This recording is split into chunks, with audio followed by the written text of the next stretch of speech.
Hello, welcome back to my YouTube channel.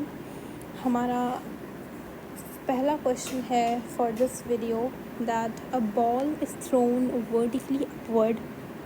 हमारे पास एक बॉल है, consider this is your ball, और ये ऊपर की तरफ जा रही है, ठीक है।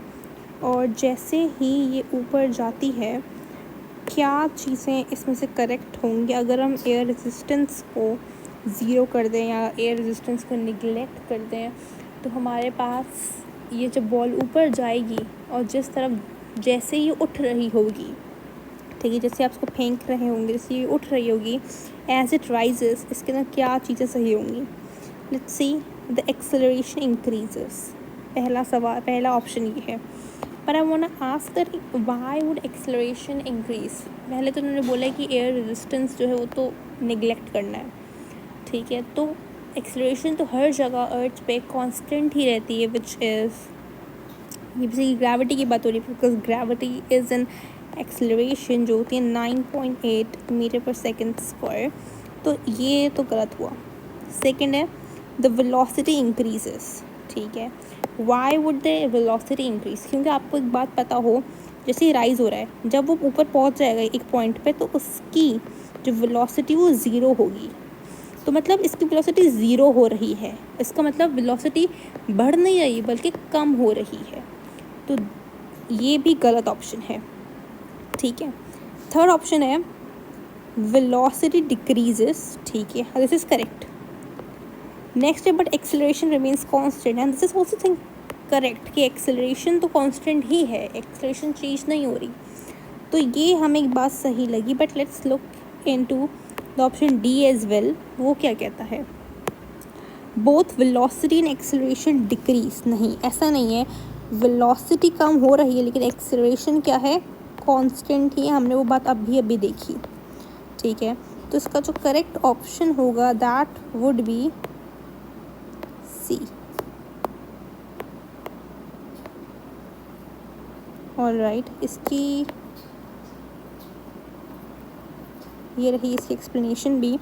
The velocity decreases but acceleration remains constant, ठीक है। रीज़न क्या है, gravity causes a constant downward acceleration of 9.8 metre per second square even as the ball upward velocity slows.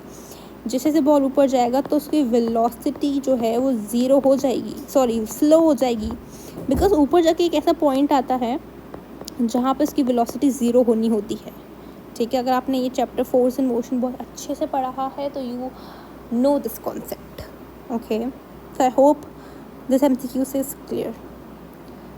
Next बात करते हैं, ये बेसिकली बहुत I found this MCQs really nice, very conceptual MCQs, ठीक है। तो अगर आप वीडियो नहीं भी देख रहे तो please solve this MCQs, okay. आपके दिमाग के ढक्कन खोल देगा ये। Next, a person pushes, okay this is very easy one.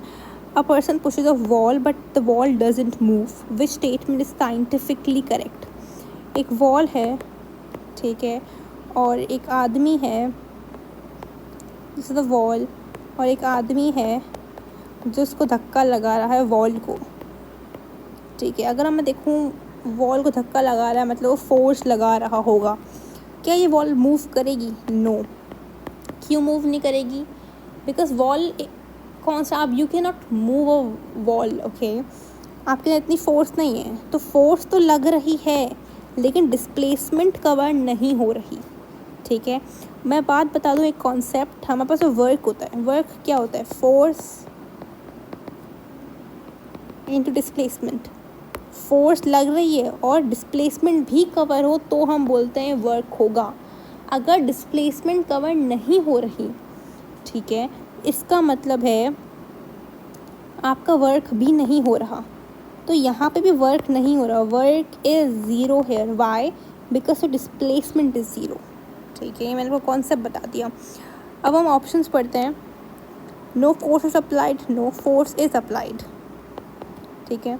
Work done is done by the person, नहीं, वर्क डन नहीं हुआ। कैसे नहीं हुआ? अगेन आपने, पर्सन ने तो काम किया लेकिन वो फिज़िक्स के हिसाब से वो काम हुआ नहीं, ठीक है, डिस्प्लेसमेंट कवर नहीं हुई, तो वील से कि वर्क तो नहीं हुआ। नेक्स्ट है force is applied but no work is done. Yes, this is right thing, ठीक है। फोर्स तो बंदे ने अप्लाई की, इसने, इसका नाम फॉर एग्जांपल मदन लाल है, I know, very funny name. Madan Lal ने फोर्स अप्लाई की बट काम नहीं हुआ, ठीक है, वर्क नहीं हुआ, ठीक है, फिज़िक्स में काम नहीं हुआ, तो हम बोलेंगे वर्क नहीं हुआ बट फोर्स अप्लाई हुई थी। Let's look into the other, both force and work are zero. नहीं, फोर्स तो अप्लाई मदन लाल ने की, ठीक है, बट काम नहीं हुआ है। I understand, it's very funny name Madan Lal, sorry for that. But हमारे पास सही ऑप्शन क्या होगा अब इसमें? सी, ठीक है, force is applied but work is not done, ठीक है। आई होप ये समझ आ गया होगा आपको, ठीक है। This is for this video, we'll be doing these MCQs in the next video. Till then, take care and thank you for watching.